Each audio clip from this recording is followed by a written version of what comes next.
నేను అని వచ్చింది. తర్వాత ఉత్తర ముసలం వచ్చింది అని గుర్తొస్తుంది. ఏమండి మూడోది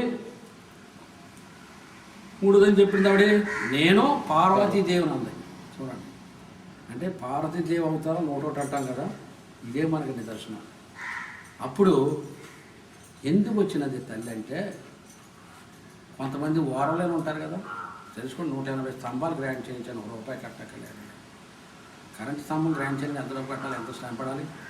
ఒక ఉబ్బిలింగడు అనమాట. కూలీరంటే నేను వెనక ముందు చూడు, మీరు కాలు మీద కాలు వేసి కూర్చుంటే నేను మీకు స్తంభాలు పాటిస్తాను, మీరేం భయపడుతుంది. ఇచ్చేతను కరెంట్ ఇస్తారు కదా, అప్పటికి ఇవ్వలేదు కదండి. కానీ అప్పుడు ఆల్రెడీ ఎలక్ట్రిఫైడ్ అని చెప్పేసి అయిపోయింది. అంటే గుళ్ళకాడ దేవుడు తీసుకెళ్ళారు ఆయన వాళ్ళు.